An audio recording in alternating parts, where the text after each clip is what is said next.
உலக மக்கள் தொகையின் உணவிலே 33 விழுக்காட்டு உணவு தேவையை நிறைவு செய்வது மீன். 33 விழுக்காடு உணவை நிறைவு செய்கிற ஒன்று மீன். அதை பத்தி இவன் கவலைப்பட மாட்டான். அவனுக்கு வேளாண் குடிமக்கள் செத்தால் என்ன, மீனவன் செத்தால் அவனுக்கு என்ன? இந்த ரத்தம் ஓடுதா? இங்க உட்கார்ந்து இருக்கிற ரத்தம் அங்க ஓடுதா? அதை எவன் செத்தா என்ன? அனைத்து கட்சி கூட்டம், எல்லா மாநில முதலமைச்சரையும் சந்திக்கிற கூட்டம், அந்த ஏற்பாடு கச்சத்தீவு மீட்புக்கு நடந்ததுண்டா? நீட்டுத் தேர்வு நீக்கத்திற்கு நடந்ததுண்டா? கல்வி மாநில உரிமை, மானுட உரிமை, அது எப்படி இந்திய நாட்டின் பொதுப்பட்டியலுக்கு போனது? எடுத்துக்கொண்டு போனது அம்மையார் இந்திரா காந்தி. கொடுக்கும் போது, எடுத்துக்கொண்டு போகும்போது வேடிக்கை பார்த்துக் கொண்டிருந்தது ஐயா கருணாநிதி. 18 ஆண்டுகள் தொடர்ச்சியாக இந்திய அமைச்சரவையில் இருந்த கட்சி திமுக. இந்தியாவில் எந்த மாநில கட்சியும் இவ்வளவு காலம் மத்திய அமைச்சரவையில் இருந்ததில்லை. அந்த கல்வியை மாநில பட்டியலுக்கு கொண்டு வர வேண்டும். அதனால்தான் அடித்தட்டு மக்கள், உழைக்கும் மக்கள், ஒடுக்கப்பட்ட மக்களின் பிள்ளைகள் மருத்துவம் படிப்பது கனவாகி போனது என்று எல்லா மாநில முதல்வரையும் சந்தித்து அந்த நீட், அந்த கொடுமையை ஒழிக்க வேண்டும். ஒன்னும் பேசல. இங்கே இருக்கிற எந்த மான தமிழச்சி மாறல பால் குடித்த மகனுக்காவது 12 மீனவனம் சொந்தங்களை ஒரே சங்கிலியில் பூட்டி இழுத்து கொண்டு போக காட்சியை பார்த்த பிறகு ரத்தம் கொதித்து கோபம் கொந்தளித்திருந்தான் நீ உண்மையிலேயே மான தமிழன், மரத்தமிழன் மகன்டா. நீ அதையும் ஒரு செய்தியாக வேடிக்கையாக பார்த்திருந்தால் உன் ரத்தத்தை சோதிக்கணும். நீ ஈன பிறவி இழிமகனாக மாறிவிட்டாய். லட்சக்கணக்காக உன் இன மக்கள் கொத்து கொத்தாக கொன்றொழிக்கப்பட்ட போது நிம்மதியாக படுத்து உறங்கியவனிடத்திலே நீ அதிகாரத்தை கொடுத்தாய். உன்னை மாறி இழி குணம் படைத்தவன் உலகத்தில் எந்த இனத்தில் இருக்கான்? எந்த இனத்தில் இருக்கான்? இந்த கடலுக்குள் செத்ததான் நீ சொல்ற. 20 பேரை ஆந்திர காட்டுக்குள் சுட்டார் சந்திரபாபு நாயுடு. இவர்கள் கேட்டதுண்டா? ஒரு மரக்கட்டைக்கு இருக்கிற மதிப்பு மனித உயிருக்கு இல்லையா, மான தமிழன் உயிருக்கு இல்லையா என்று குரல் எழுந்ததுண்டா? தமிழர்களை போல மாண்புமிக்கவன் ஜனநாயகவாதி உலக வரலாற்றில் எங்காவது உண்டா? காவிரியில் தண்ணி அடிப்பான், சொந்த நிலத்துக்குள் மூட்டை முடிச்ச கட்டிக்கொண்டு அகதியாக நடந்து வருவோம். எவனாவது இது இழி செயல், இது கொடுஞ்செயல், இறையாண்மைக்கு, தேச ஒருமைப்பாட்டுக்கு எதிராக வரும் எவனாவது பேசியது உண்டா? இல்லை. நாக்கை தொங்க போட்டு உன் வாக்குக்காக வீட்டிலே நிற்கிற இந்த காங்கிரஸ், பாரதிய ஜனதா, கம்யூனிஸ்ட், இந்த திராவிட கட்சிகளில் ஒருவன் பேசியது உண்டா? எப்படி அடிப்பாய்? நீ ஓட்டு போடுகிற போது உனக்கு பாதுகாப்புக்காக துணை ராணுவ படையை நிறுத்துகிற இந்த நாடு, உன் உரிமைக்காக நீ போராடுகிற போது அந்த மக்களை பாதுகாக்க ராணுவத்தை நிறுத்த வேண்டும், குறைந்தபட்சம் துணை ராணுவ படையாது நிறுத்த வேண்டும் என்று நிறுத்தியது உண்டா? இல்லை. ஆனால் உனக்கு தேசப்பற்று இருக்க வேண்டும்.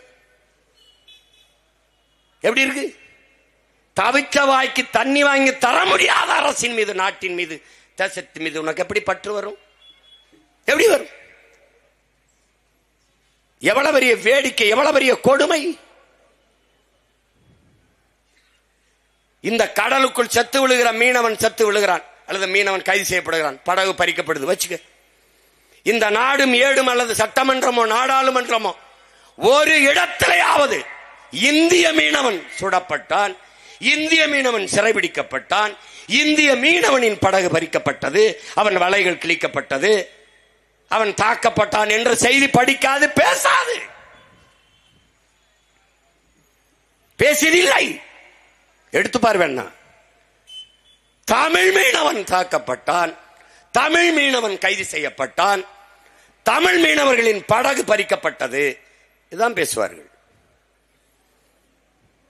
இந்த இடத்தில் தான் என் உடன் பிறந்தார்களே, இந்திய மீனவன் சிறைபிடிக்கப்பட்டான், இந்திய மீனவன் தாக்கப்பட்டான் என்றால் அங்கே இந்திய தேசியம் இருக்கிறது, உயிர்ப்போட இருக்கிறது. தமிழ் மீனவன் தாக்கப்பட்டான் என்றால் அங்கே இந்திய தேசியம் செத்து தமிழ் தேசியம் பிறக்கிறது. இதுதான்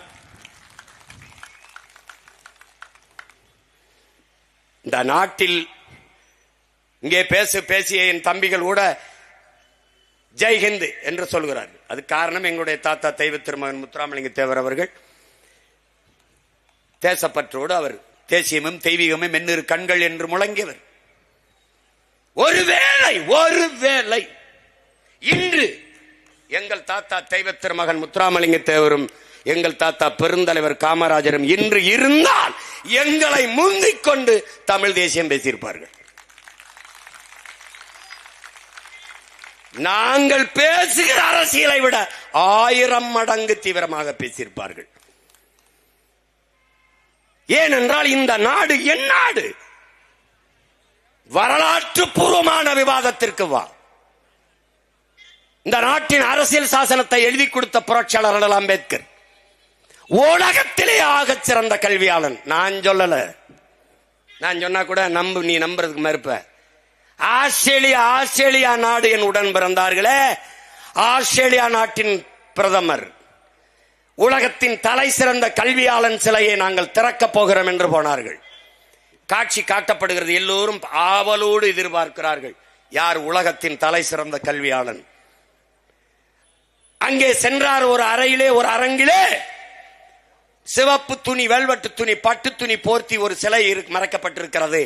அந்த சிலையை அந்த நாட்டின் பிரதமர் அந்த துணியை நீக்கி திறந்தார். அந்த சிலை மார்பளவு புரட்சியாளர் அம்பேத்கருடைய சிலை. ஒரு மனிதன் தன் வாழ்நாளிலே 10,000 புத்தகங்கள் படித்திருக்க வேண்டும், 10,000 மைல்கள் பயணம் செய்திருக்க வேண்டும். சீன பொன்மொழி ஐயா இறையன்பு எழுதிய 10,000 மைல் பயணம் புத்தகத்திலே தலைப்பிலே எழுதியிருப்பார். 10,000 புத்தகம். உலகத்தில் 64,000 புத்தகங்களை படித்தவன் அண்ணல் அம்பேத்கர். படுக்கிற இடம் கூட படிக்கிற நூலகத்திற்கு பக்கத்தில் இருக்க வேண்டும் என்ற அறை எடுத்து தங்கி தங்கி படித்தவர். அவர் சொல்லுகிறார், இந்தியாவை இந்துக்கள் நாடு என்று சொல்வதை நான் ஏற்க மாட்டேன். இந்த நிலப்பரப்பு முழுதும் தமிழை தாய்மொழியாக கொண்ட நாகர்கள் தான் பரவி வாழ்ந்தார்கள். என்னுடைய மூதாதைகளின் மொழி கூட தமிழ்தான் எழுதியிருக்க. அப்ப என்ன உறுதியாகுது? பாரத நாடு பைந்தமிழர் நாடு, இந்திய நாடு என் நாடு. பேரன்பினாலும் பெருந்தன்மையினாலும் எங்கள் முன்னவர்கள் செய்த பிழையால் வான தமிழ் மக்கள் குறுகி குறுகி காலடியில் கிடக்கிறோம். தெரிந்துதான் துணிந்து நிமிர்ந்து எழுந்து கிளர்ச்சி செய்கிறோம். இதுக்கு நடுங்கிறான் திராவிடன், நடுக்குறுகிறான், பயப்படுகிறான். ஒரு கூட்டம் போட்டால் கொடி கட்டாதே, பதாகை வைக்காதே, சுவரொட்டி போடாதே, அதை போடாதே, இதை போடாதே. பேரரசுகள், முகலாய பேரரசு, பிரிட்டிஷ் பேரரசு, சேர சோழ பாண்டிய பேரரசு, விஜயநகர பேரரசு, மராட்டிய பேரரசு எல்லாம் வீழ்ந்திருக்கிறது. பெருமக்களே, அற்ப திராவிட பதர்கள் நீங்கள். என்ன நீ சிங்கமும் புலியும் சேர்ந்து வேட்டையாடினால் திராவிட பண்ணி என்ன ஆகும் என்று ஒன்னும் செய்ய முடியாது, ஒன்னும் செய்ய முடியாது. இந்த வர்ணகுலத்தான் 16ஆம் நூற்றாண்டு, 16ஆம் நூற்றாண்டு 1616 ஒரு பெரும் வீரன், நம்முடைய மூதாதை, நம்முடைய பாட்டன், இன்னைக்கு இருக்கிற தஞ்சை நாகப்பட்டினம் பகுதியிலே வாழ்ந்த ஒரு பெரும் மறவன். மிகப்பெரிய தளபதி, கடற்படை தளபதி. போர்ச்சுகீசியர் இங்கு ஆளுகிற போது தமிழர் நிலப்பரப்பையும் கடல் தளத்தையும் தன் கட்டுப்பாட்டுக்குள் கொண்டு வர வேண்டும் என்றவன் முயற்சிக்கிற போது ஒற்றை வீரனாக எதிர்த்து போரிட்டு அதை தகர்த்தவன். போர்ச்சுகீசிய வரலாற்று ஆசிரியர்கள் தங்களுடைய வரலாற்றை குறிப்பிடுகிற போது பெரிய எதிரி என்று இந்த வர்ணகுலத்தானை அந்த மக்களால் செம்நாயக்கர் என்று அழைக்கப்பட்ட வர்ணகுலத்தானை பெரிய எதிரி என்று குறிப்பிட்டிருக்கிறார்.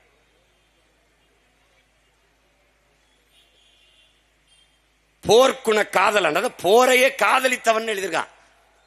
போர் காதலன் எழுதியிருக்கான்.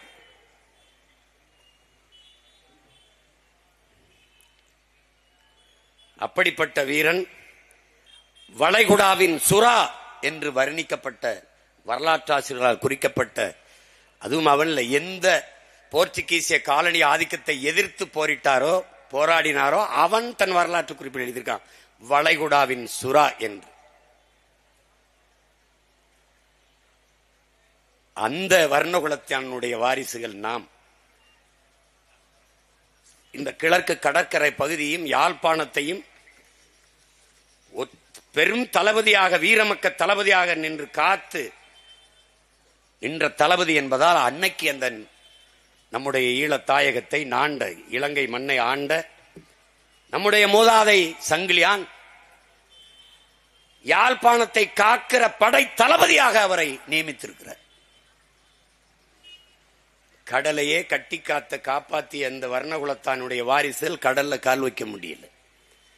அந்த வர்ணகுலத்தானின் வாரிசான நம்முயிர் தலைவன் மேதகுவே பிரபாகரன் அவர்கள் இங்கே பேசிய நம் தம்பி குறிப்பிட்டதை பலமுறை நான் சொல்லியிருக்கிறேன். நான் இங்கிருந்து விண்ணூர்தியில் பயணம் செய்தேன். ஆனால் அங்கிருந்து மன்னார் கடற்பரப்பில் அரை மணி நேரத்திற்கு மேலாக கடல் பரப்பிலே தான் நான் பயணம் செய்தேன். அப்போது சுற்றி படகுகளிலே மீன்பிடித்துக் கொண்டிருந்த நமது சொந்தங்கள், நாங்கள் விடுதலை புலிகளின் படகுகளை போறதை பார்த்துவிட்டு கையசைத்தார்கள். கையசைத்தோம், எல்லாம் நம்மவர்கள் என்று. தலைவரோடு பேசிக் கொண்டிருக்கும் போது சொன்னால், நம்முடைய கட்டுப்பாட்டில் இருக்கிற கடற்பரப்பில் நம்முடைய மீனவ சொந்தங்கள் எவ்வளவு பாதுகாப்பாக மீன்பிடித்து திரும்புகிறார்கள் என்று நீங்கள் பாருங்கள் என்று.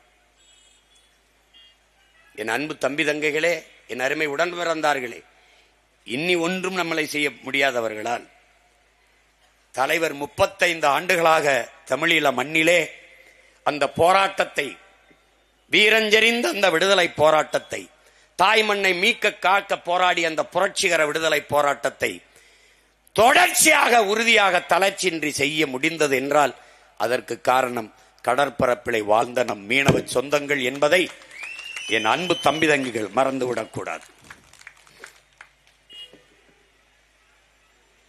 கடைசி நேரத்தில் கையெறு நிலையில் நிறுத்தப்பட்டு ரகோத்தமன் என்கிற அந்த புலனாய்வுத்துறை அதிகாரி அவர்கள் இன்று மறைந்து விட்டார். அவர் தொலைக்காட்சி வாதத்திலே எல்டிடிக்கு, அவர் மொழி எல்டிடிக்கு போன அந்த ஆயுதம், அந்த எல்லா உதவிகளையும் கருணாநிதி அவர்கள் நிறுத்தி விட்டார்கள், லைஃப் லைனை துண்டித்து விட்டார்கள். இந்த வார்த்தையை பயன்படுத்தியிருந்தார். என்னிடத்திலே தலைவர்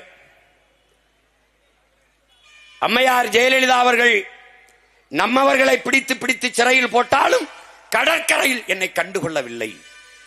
5 ஆண்டுகள் அவர் ஆட்சியில் எனக்கு வர வேண்டியதெல்லாம் தடையின்றி வந்து கொண்டிருந்தது. என்ன வந்தது? மருந்து, மாத்திரை, இரத்த பொட்டலங்கள், அரிசி, பருப்பு, எண்ணெய், பெட்ரோல், டீசல், மண்ணெண்ணெய், இது போன்றது.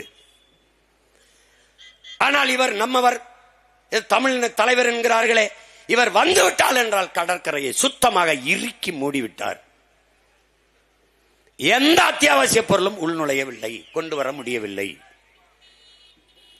அதனால் நீங்கள் பேசி பாருங்கள், கடற்கரையில் ஏதாவது ஒரு ஓரத்தை தளர்த்திவிடச் சொல்லி என்றார்.